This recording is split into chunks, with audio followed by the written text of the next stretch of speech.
Les presento a mi invitado del día de hoy. Él es el doctor Carlos Enrique Galindo Leal, director general de Comunicación de la Ciencia de la Comisión Nacional para el Conocimiento y Uso de la Biodiversidad. Una gran eminencia, maestro en ciencias, doctorado en filosofía en la Universidad de Columbia Británica, investigador en el Center for Applied Conservation Biology de la Facultad de Manejo Forestal de la Universidad de Columbia Británica. Ha sido director de conservación tropical para el Center for Conservation Biology de la Universidad de Stanford, director del estado de ecorregiones prioritarias en el Center for Applied Conservation Biology de Conservation International en Washington. Y pues bueno, su gestión ha sido también en la investigación de ecorregiones y por supuesto en la socialización de estos temas necesarios para la ciudadanía. Doctor Carlos, bienvenido, ¿cómo estás? Muy bien, Brenda, muy contento de estar aquí en la exposición. Pues bueno, estamos platicando con ustedes sobre esta gran exposición Tierra de Maíces, un esfuerzo de la Conavio, del Atrio de San Francisco. La Conavio siempre ha tratado de socializar estos temas de preservación del medio ambiente, sobre todo porque hay que generar una conciencia sobre lo que tenemos, sobre este patrimonio que es nuestro. ¿Por qué razón Tierra de Maíces? Bueno, en esta iniciativa nos invita la Fundación del Centro Histórico porque quieren que el atrio pues, sea verde, que cada año tenga un tema ambiental.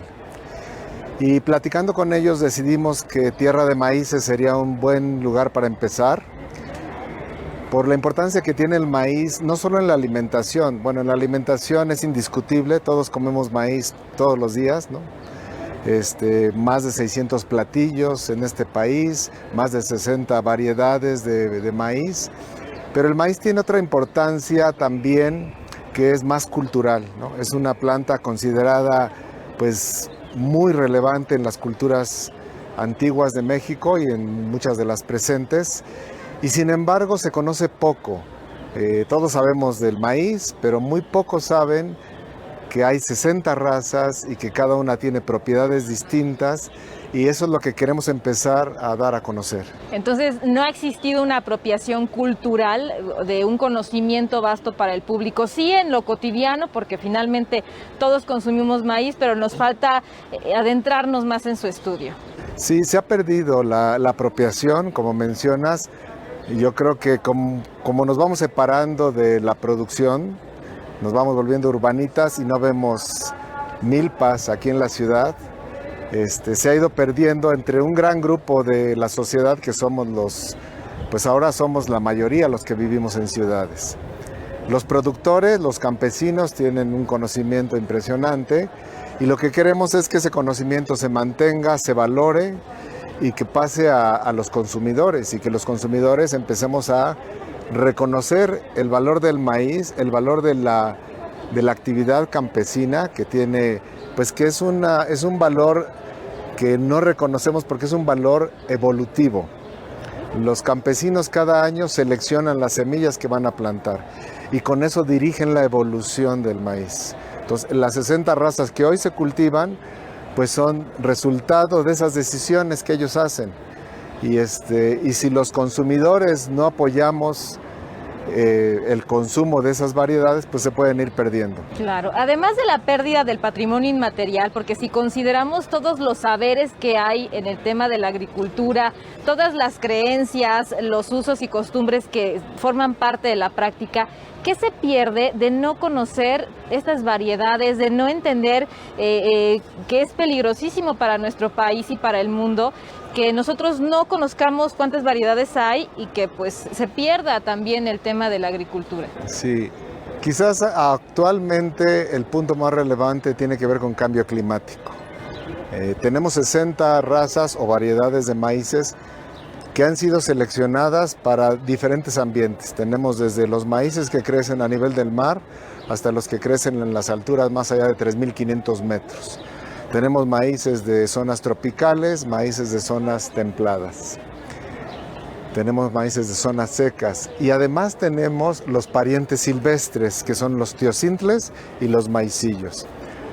¿Por qué son importantes los parientes silvestres? Porque estos parientes silvestres de donde se origina el maíz, son los ancestros del maíz, tienen propiedades que se fueron perdiendo, ellos las conservan, pero se fueron perdiendo mientras que los campesinos seleccionaron el tamaño de la mazorca, la textura, el color, el sabor, las propiedades nutritivas, fuimos ganando ciertas características y fuimos perdiendo otras.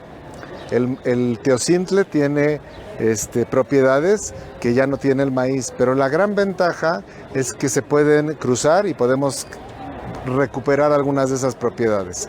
Se cruzan naturalmente en el campo, los teocintles se encuentran muy cerca de las milpas, entonces tiene esa cruza.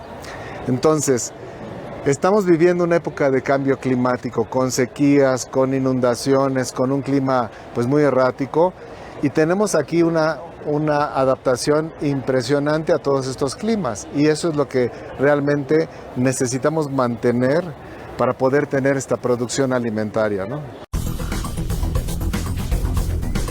Regresamos, estamos en el atrio de San Francisco disfrutando de tierra de maíces. Platicamos hace rato sobre el tema de los productores y el conocimiento que debe de existir en el momento de preparar o de gestionar todo esto para que ustedes puedan comer un maíz en su casa, ¿no?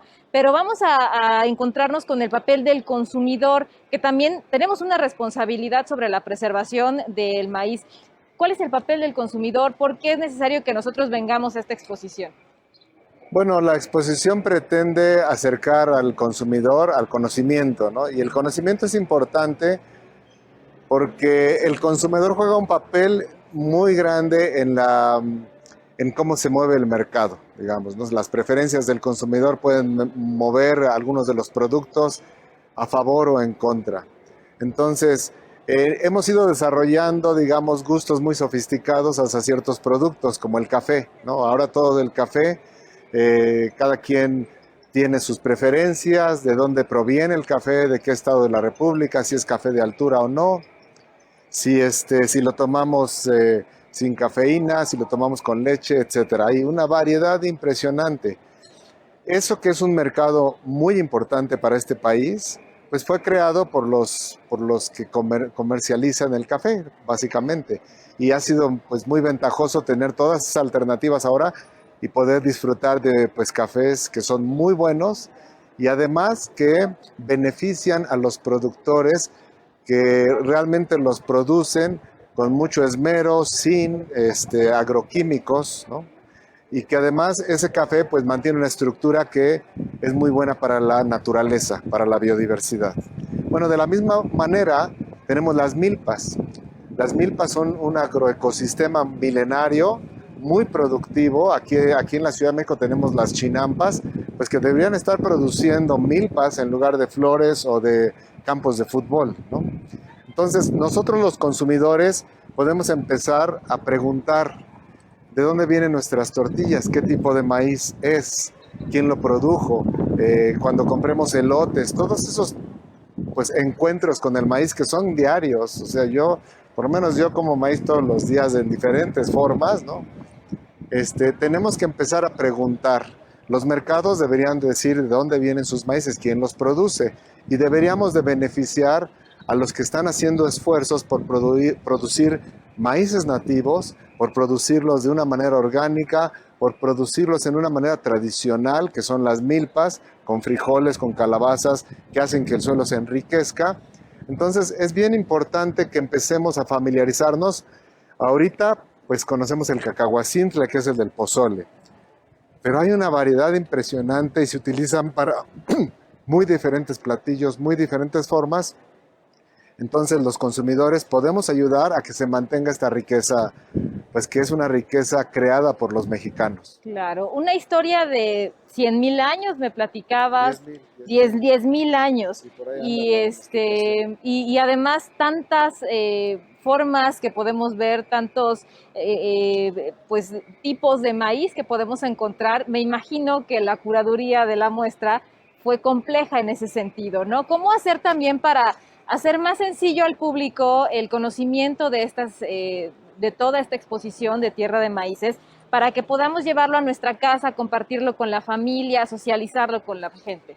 Sí, claro. Aquí en la exposición van a ver algunas variedades que están sembradas. Ya muchas tienen pues sus flores masculinas.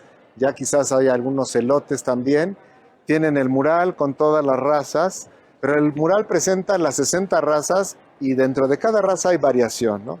Entonces se pueden adentrar al conocimiento de cada raza a través de un código QR que está ahí, que los va a llevar a la página de la Conavio, en donde están las razas de los maíces. Y van a encontrar ahí muchas fotos de la diversidad de maíces, pero no solo de los 60, sino dentro de cada raza hay variación.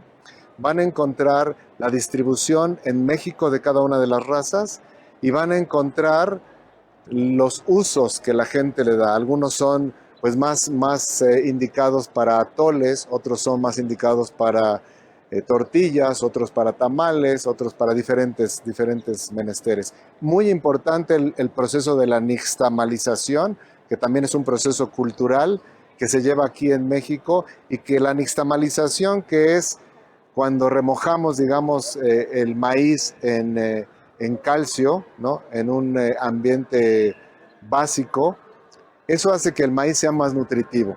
Y algunos países se han llevado el maíz, pero no se han llevado el proceso cultural de la nixtamalización. Ok, vamos a nuestra sección Verdad o Mentira. Hace rato me platicabas sobre algunos mitos o creencias en torno al maíz azul y quisiera que lo compartieras con el público para pues acrecentar esta cultura del maíz.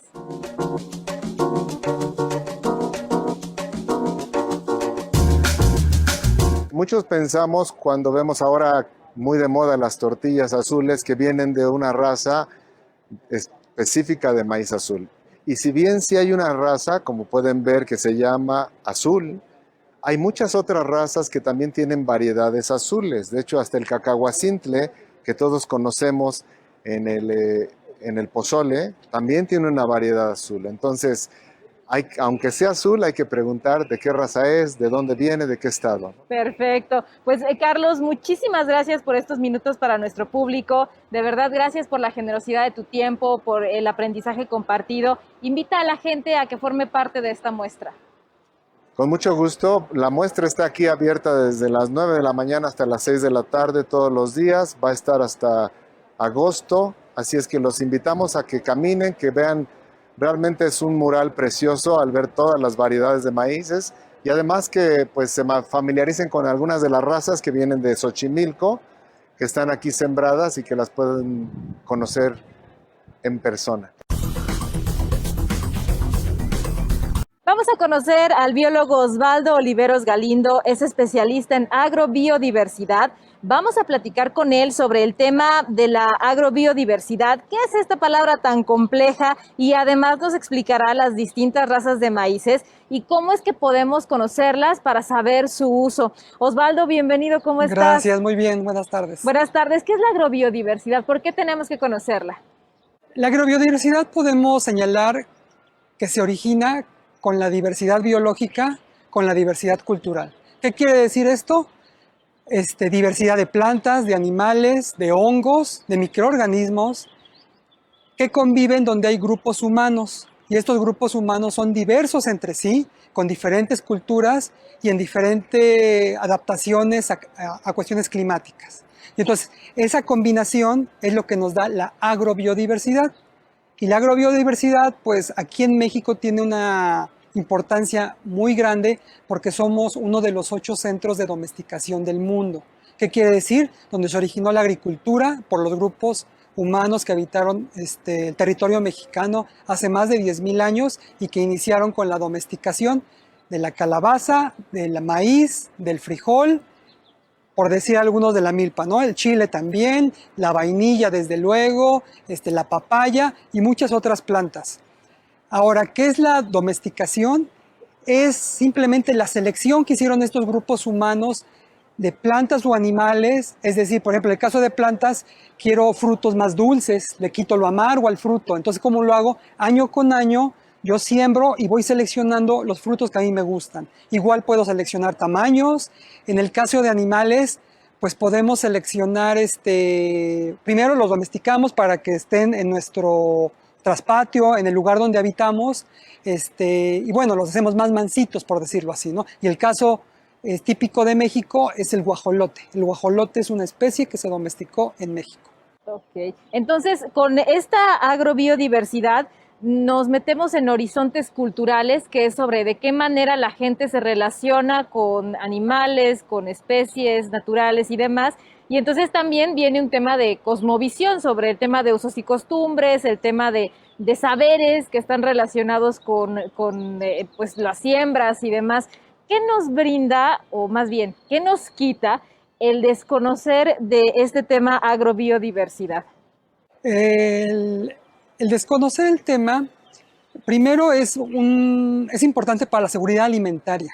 Y primero la seguridad alimentaria de los pueblos originarios de México, nuestros grupos indígenas, nuestros grupos campesinos, que realmente son los que brindan esos alimentos. La gente muchas veces de la ciudad desconoce que el 85% de los alimentos que consumimos en nuestro país los producen los campesinos mexicanos. No son las grandes agroindustrias, son los campesinos mexicanos, aquellos que tienen tierras de menos de 3 hectáreas y que nos brindan, por ejemplo, todas las razas de maíces, los tipos de chiles que comemos, los tipos de calabaza, los tipos de frijoles, tipos de mameyes, por ejemplo, de zapotes, todo eso, ¿no? Hablando de plantas tropicales, es el caso de esos. Perfecto.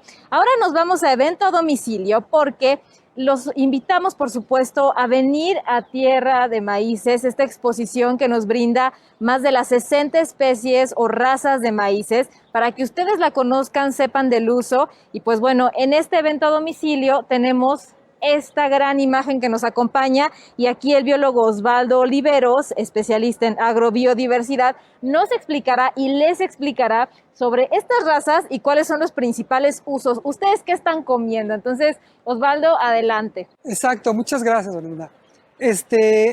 Tenemos 64 razas identificadas en México. A partir de un último estudio, puede haber especialistas que señalen que puede haber un poquito más, un poquito menos, pero depende del contexto, ¿no?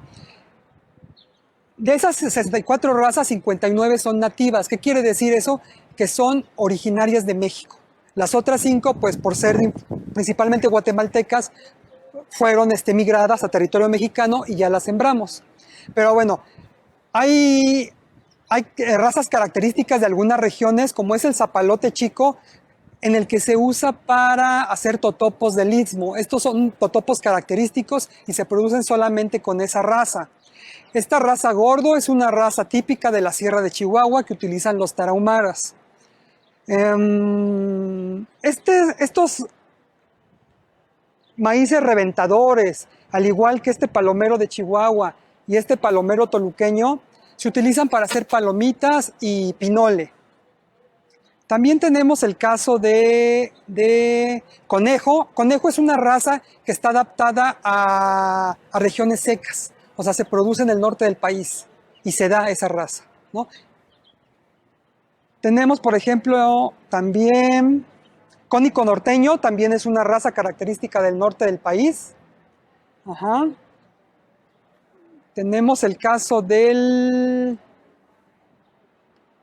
Celaya. En el caso de Celaya y Tuxpeño, que es el segundo, que es a partir de estos materiales se han generado muchas variedades comerciales a nivel mundial. O sea, a partir de esas razas son las variedades que se siembran en África, que se siembran en Rusia, que se siembran en Europa, en Estados Unidos, ¿no? Tenemos el caso del bolita. El bolita también es típico de Oaxaca. Tenemos el caso del ratón. También el ratón es una raza chiquita que se adapta a condiciones de sequía.